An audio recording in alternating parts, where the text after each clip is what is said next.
Okay, I don't know about you, Barry, but I think this is our best ever podcast. What do you think? You know, Joe, I think you might be right. I wasn't keeping track, but, now that you mention it, it is the best. The best. Absolutely the best one.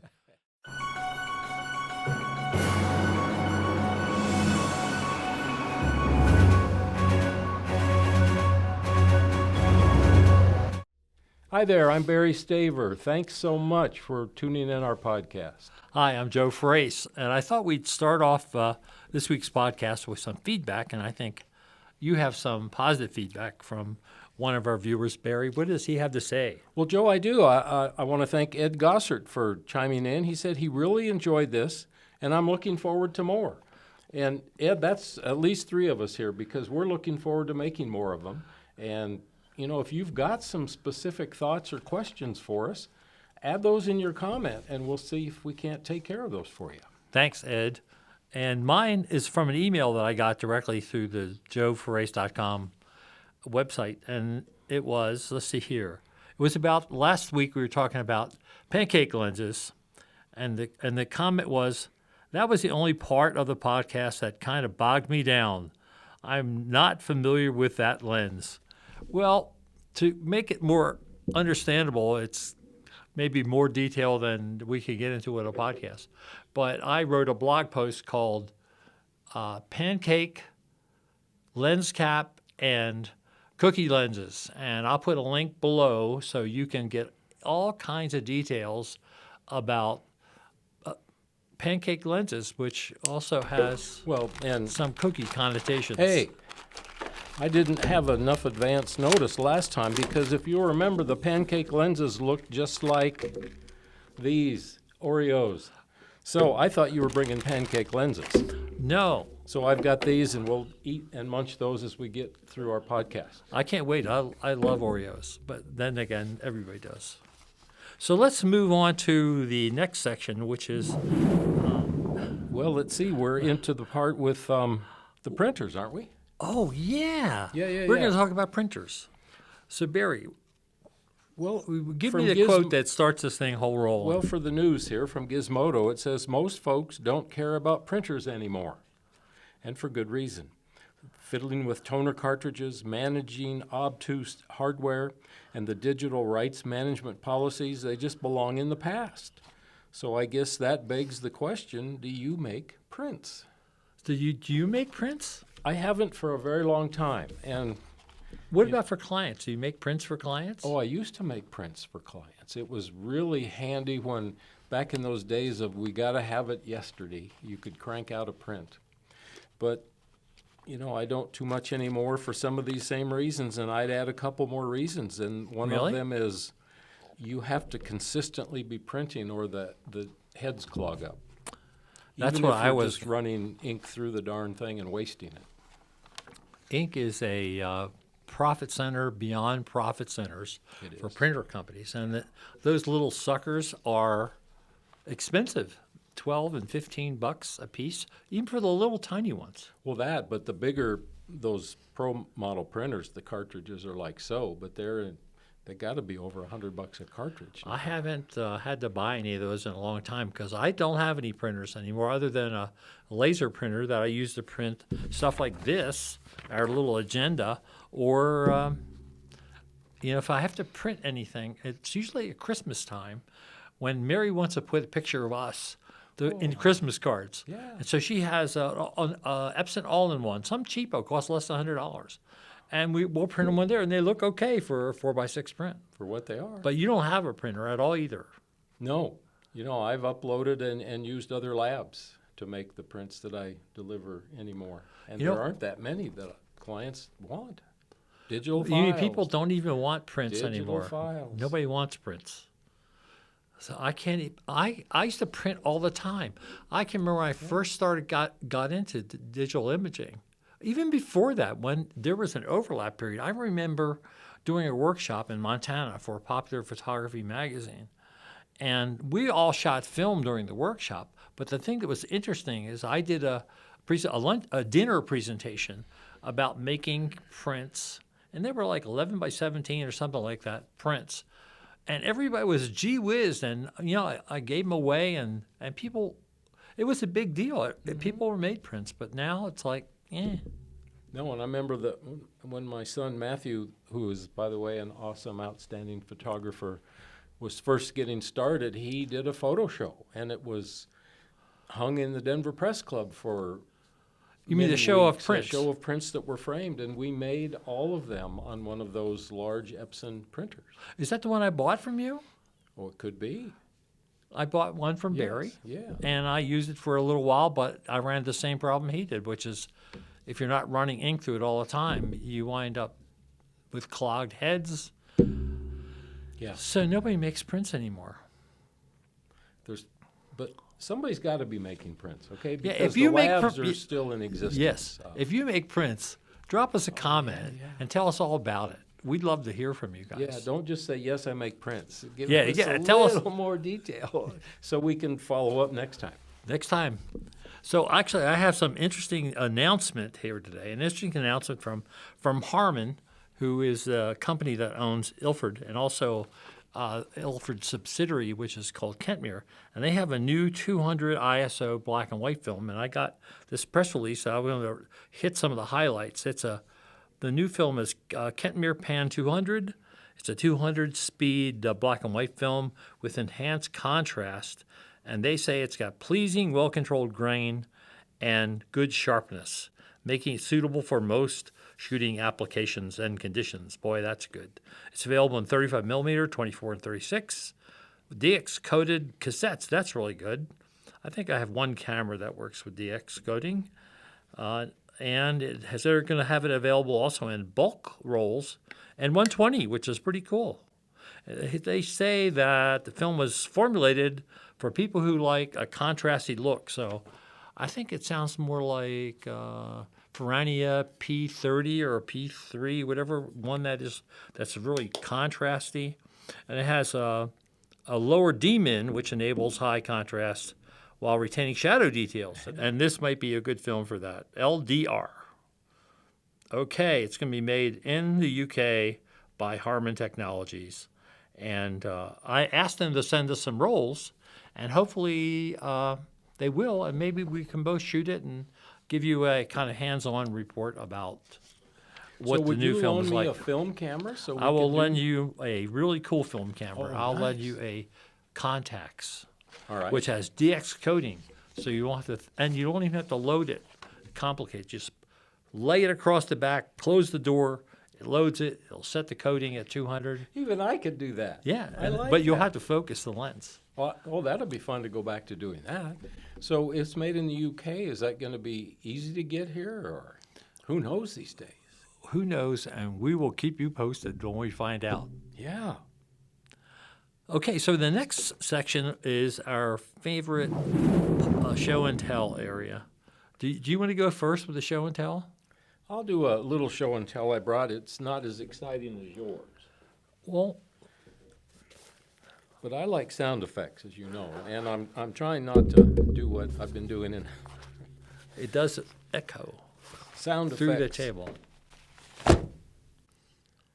This show and tell Oh, is something that I don't use nearly often enough, but it is a lifesaver. It's to color balance the camera, to white balance the camera, instead of relying on auto white balance and all the other settings. And you might say, why on earth would somebody do that? Well, if I go into an event center, even if we were to go through and shoot in this library, away from the windows, light sources are so different these days. The color temperature can even be... in this room, we have those lights up there. Who Awful. knows what color temperature they are? That's true. And, the other option is to spend literally hundreds of dollars on a color temperature meter. And If you can find do one. they make them anymore? I think. I don't think I so. don't know. Because of all this automated technology. But in any case, you take this device and you hold it up in the environment where you're going to shoot, and you point your camera at it and set it to the custom white balance setting. But what it will do is it will capture the exact white balance in your environment. And if I'm doing an event, Joe, and I've got hundreds and hundreds of images and I edit it down, let's say I edit my take down to 500. and the color temperature is off a little bit, I can certainly batch process, but it still takes me time. In some rooms, maybe the temperature's a little different, but if I've taken time to reset my custom white balance in each room, then I've got perfect color without having to spend a lot of extra time dialing it in and tweaking it. Here's the interesting thing. When we were shooting film, Yes? Phil? did someone make all those corrections at the lab for us? Well, they did. They were all doing that work for us. They were. So we're the lab now. Oh, we've been that for a long Wow. time, ever since we started to download and then use those printers that we don't use anymore. We have become the photographer and the lab. That's true. a tool that'll help minimize your lab work. It really will do that. And I just need to take it out more often than I do. It could But be we used it used here outdoors. last time to make we the did, last. and we yeah. set a white balance, and since we came back to the same setup and adjusted the lighting exactly the way it was before and did a test, it looked just fine. So we're running a custom white balance in here. Yeah, why not? Because you're not doing anything in post, are you? No, To I tweak only the mess color? around with the audio. Okay. So my part of capturing the video is nailed in pretty good. That's cool. Yeah. Okay, so my show and tell is what my actual favorite digital camera, and that is the Olympus Pen F. The Pen F was introduced by Olympus in 2016. It's kind of funny because it's kind of a digital interpretation of the original Pen F, which was a half-frame camera that they made in many different versions over the years. You know, back in the well, I'm trying to think of when that was. I know it was very popular during the Korean War years that people would use. Some of the people like Gene Smith used a Olympus Pen F. This kind of looks like a Pen F. It's heavier than a real Pen F because it's got all the electronics in it that the Pen F doesn't have. But I liked it mainly because I felt like the most beautiful ever. I mean, that's an attractive camera. Oh, it is. It definitely has a retro vibe, I think as much, if not more so, than those Fujis that everyone's crazy about. I mean, the camera cost, I thought it was a lot of money until I looked it up. And it was, how much was it? It was $11.99. And I remember I really wanted to get one. And me and our mutual friend, Mark, we wanted to get one. But we thought, that's a lot of money. But I looked it up and applied it to a inflation calculator, and that translates into $3,100 today. Wow. So that's $3,000. That's I don't think I'd pay $3,000 for this camera, but it uses a micro four thirds sensor, which interestingly enough was very close in size to a half frame 35 millimeter. But unlike a Pen F, if you wanted to shoot verticals, you just held it this way. Pen F film camera. This is you shoot horizontal this way. With the Pen F, you would have to shoot it that way. So this is very, very different aspects. It's just a beautiful camera, and to tell you, the image quality is pretty astounding. It's a 20 point something megapixel camera. And a funny story about this is I had a joint model shoot between two different models, and if I can find an image that'll work within this video format, I'll drop it in here. And they arrived, and I had trouble with my Lumix GH4. It wouldn't work. And so I did not have another camera that was fully charged enough to use. So I'm running around like a maniac trying to get a camera charged. Meanwhile, the two models are losing their minds, thinking like, well, who is this bozo? And so I thought, well, the Pen F had a full charge. So I wound up shooting a whole studio shoot with this camera. I plugged in a Pocket Wizard into the hot shoe and shot everything with that camera. And the quality of the images were stunning, absolutely stunning. It's a wonderfully versatile camera. I took it out this past Sunday and shot some black and white with it. It's just really It's really a delightful camera. There's a little knob on the front that lets you choose between color, black and white, art filters, and then there's another one that I don't know what the heck it does. And I noticed that. That's it's instead of menu diving, you got a knob. You turn it. Yeah, monocolor art. That is an amazing little camera. I've not seen this one before. Isn't it that beautiful? you've got. I mean, it. And the case that it's in is not an Olympus case. It's a leather stitched in black leather stitched in red stitching from that I got on eBay from Korea. It just fits the mood of the camera. It's just a delightful camera. Oh, maybe you'll drop one of these images.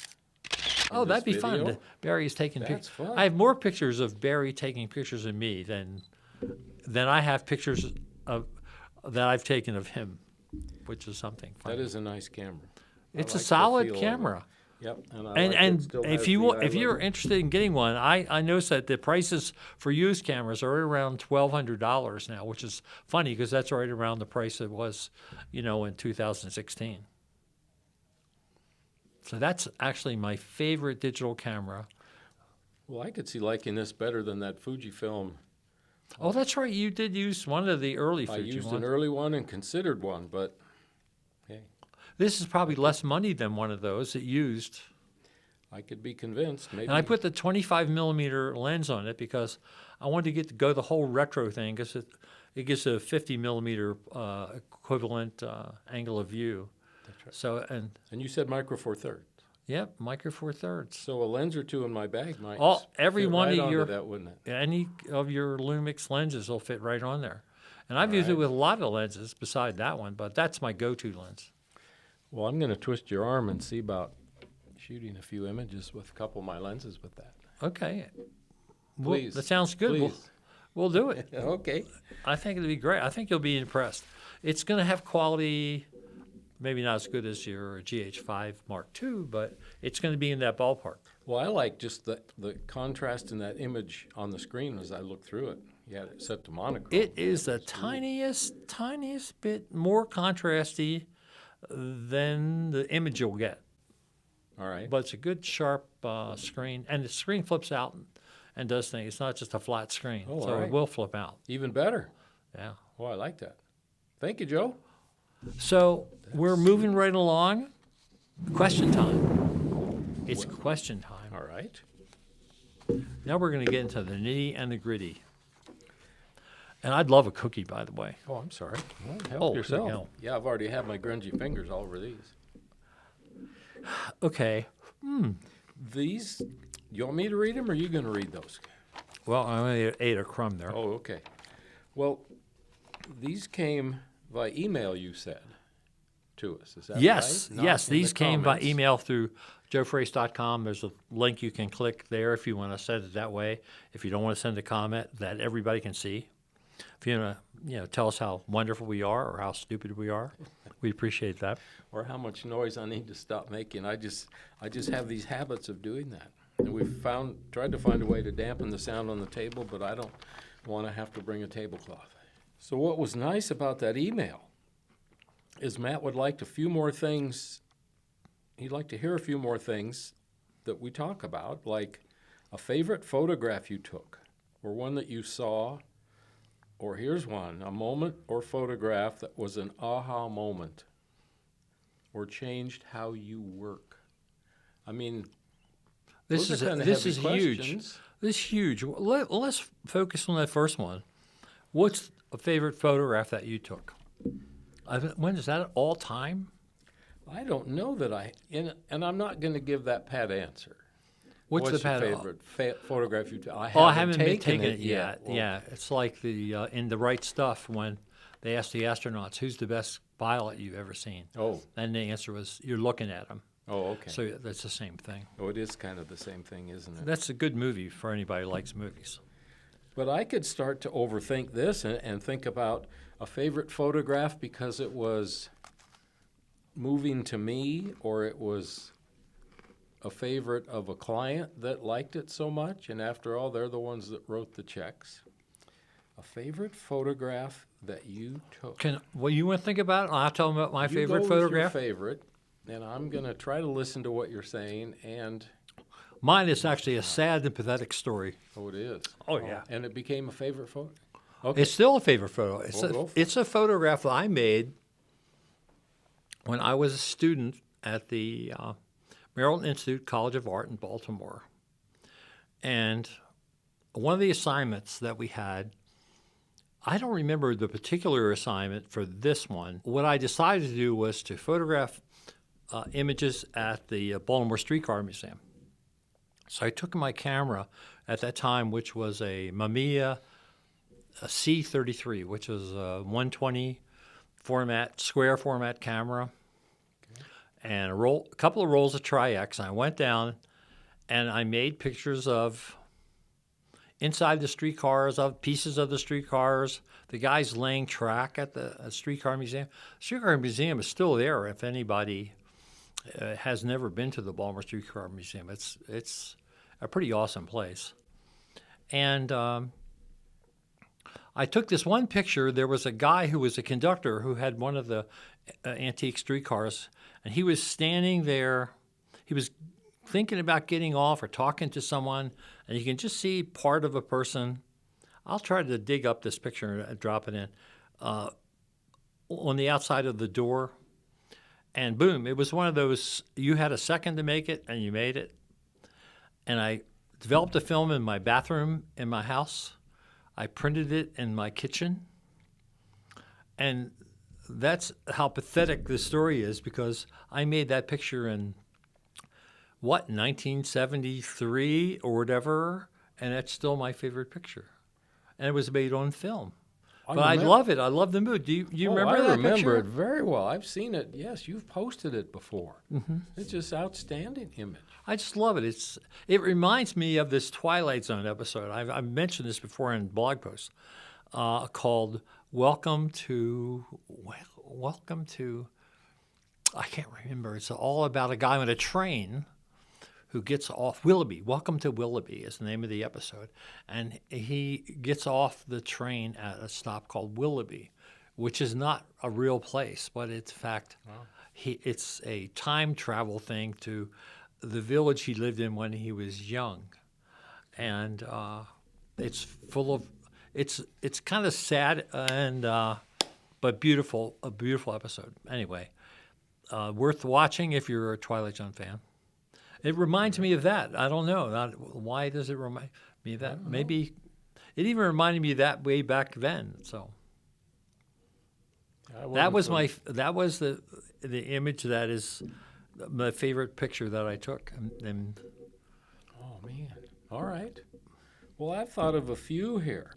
I guess one that comes to my mind, for many reasons, is a photograph I took of Scott Hamilton, the Olympic gold medal figure skater. Oh, he's a figure skater. Yes. It was taken about a month before he went to the Olympics and won that gold medal. Where did you shoot it? I'm thinking it's back in about early 80s. Where did you shoot it? The favorite picture was taken on the ice at Evergreen Lake in Evergreen, Colorado. We did the photo shoot in January. It was cold, I bet. Well, yes, because that's how you have ice, especially outdoors. But for so many reasons, I have photographed lots of celebrities, certainly not as many as living in L.A., and I've not done paparazzi. But I've had my share, and some are as abysmal of human beings as you could imagine. A few, because they believe their own press releases. But then there are the people who have been just genuine, incredibly wonderful people, and Scott Hamilton is one of those people. And it's really funny because I got the assignment, and he lived... And this was for People magazine. It was for People magazine. He lived in Denver. Oh, I didn't know that. He, like many skaters and gymnasts and people, they will not live at home. They go to where the training facility is. They go to where the best trainers are to train them. And wasn't there something like in the Springs where that they would go to? Colorado Springs? Well, the Olympic Center is in Colorado Springs. But Scott lived in Denver. He lived in the home of a physician and family, No kidding. and he trained at a little public ice rink that was maybe a half mile from that home. And that home was a half mile from where I grew up I'll be as darned. a kid.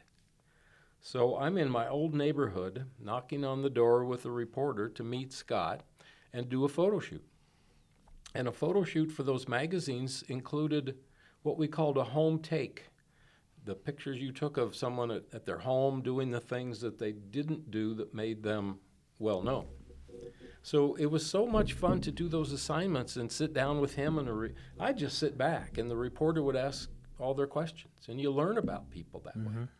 And I learned that he loved records and vinyl, and one of the pictures he drove us in his car down to a In little his car. record store, and I've got pictures of him going through the stacks of vinyl. Oh, Twist and Shout? No. It was a little one in a little shopping center in the be southwest darned. part of Denver. I did those photographs, did a few around the house. Nobody else was home. Made some plans to shoot pictures at the ice arena when he skated. And many people don't realize that boxing, gymnastics, people are up training 3, 4 o'clock in the morning sometimes. Okay. They're out doing their laps, they're doing the sprints, they're doing whatever it is that they do to train. And I don't think we were there real early with Scott, but he also had a great cowboy hat collection. I would have to look through film to find that. I have the picture from him at the lake that hopefully we're going to drop into this video for people to see. That makes it my favorite photograph that I took. We needed a picture of him that said outdoors, Colorado, and I don't remember if it was his idea, mine, someone else's, to go up to the Evergreen Lake because it was frozen over. There weren't too many places where you could go skate. They did some public skating at that lake. We get up there. He's got his cowboy hat, and he graciously goes out on the ice, and he did a few, really for his level of skating, some very simple jumps. I mean, I would have killed myself had I even tried. And I asked him about doing a couple of the other things that he did, but always in the back of my mind, it's like, Barry, he's going to the Olympics in less than a month, so whatever you do, Oh, don't hurt him. don't do anything that would compromise that. Well, he pointed out to me, and it's like, oh, an aha moment. We looked at the ice.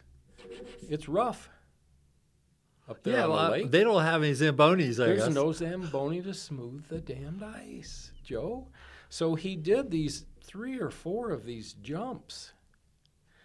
It was the splits. He did the splits, and his hands were out, and he's got the hat, and we've got the mountain in the background. Oh, my goodness. It was perfect.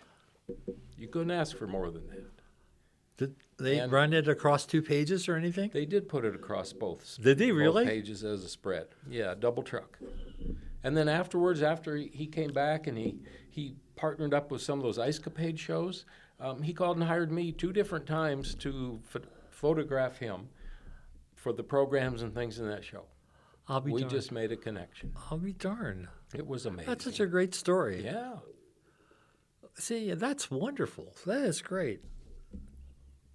I think we should kind of hold off on the other ones because I would really like to talk about influences and whose work influenced you. And I don't think we have enough time today to do that. But No, and I'd want to ponder that a little bit I don't have to ponder. with my overthinking. It gets me in so much trouble. But it saved me in many instances I bet. in my life. Well, yeah, too. I bet it will. Oh, yeah, yeah. So I think that should be on our agenda for next time. But Okay. I want to talk about, we're going to wrap it up here. And I'm going to thank all 50 people who have watched our last video. And I was talking about getting a catchphrase. We don't have a catchphrase. We need a catchphrase. And if anybody has an idea for a catchphrase, or even better, a title for our podcast, if you have a title for the podcast or a catchphrase we can use as a sign-off, put it in the comments. And if we really like it and use it, we'll send you a nice present. I promise. It would be a nice present. I box have a of Oreos. catchphrase that I stole Why? from Oh, you the do? naked watchmaker, who actually does wear clothes when he does his watch repairs. But I want to run this by you and see if you like it. Okay. Here's what he says. And if the Almighty wills, I'll see you in the next one. Isn't that nice? Well, that's You a don't nice like one. that? Yeah, I could. You could do that? Yeah, let's see what we. Yeah. Or maybe you can come up with a good one. Or you try. can steal I mean, one. a perfect video out is to always have Oreos on the table. We could and do go that. out munching an Oreo. I like the idea, actually. We could change the cookies because I love cookies. Well, we could have different cookies each time. Yes, that's what I mean. We Or you could. could have different flavors of Oreos every time. Yeah, I suppose so. So I want to thank all 51 of you for watching, and I hope maybe we're up to like 180 subscribers. Nice. It would really be cool if by the end of the year we could get up to 200. That would be pretty cool. So if you want to like and subscribe, we really appreciate it. would Doesn't be cost cool. anything extra to do that. Just click that little button and we'll do it. So All right. Well, Joe, thanks. This has been fun again. it's always great to see Something you. to eat. And I learned a whole lot about that shoot because I think you have a million stories like this that you can share with us. And I really look forward to you sharing with them. Well, in all honesty, when I sit down and think about it, I do. Yeah. I can't wait There's to hear even them all. more I could add about Scott. Well, we look forward to hearing all about the 20 years you spent photographing all these people. We don't have to talk about the bad people. Heck with them. Oh, I would have no intention. I have no intention of naming them or talking about them. We'll talk about all the good people. They're out of mind. Why not just do the great people? Yeah. So, hey, thanks for watching. We'll catch you on the flip-flop. You all take care. Bye. Hey, that's good. That works for me. It shows just 33 minutes. Let's start We this have to- part again. You want to do this? Yes, I screwed up big time. I didn't No. hear you. That's okay. We'll go way to the beginning. Yeah, why not? Okay, thank you. Well, hi there. Welcome to our podcast. I'm Barry Staver. Oh, hi. Let's Do start we, again. do we want to do this? Yeah, number 3. Take Take three.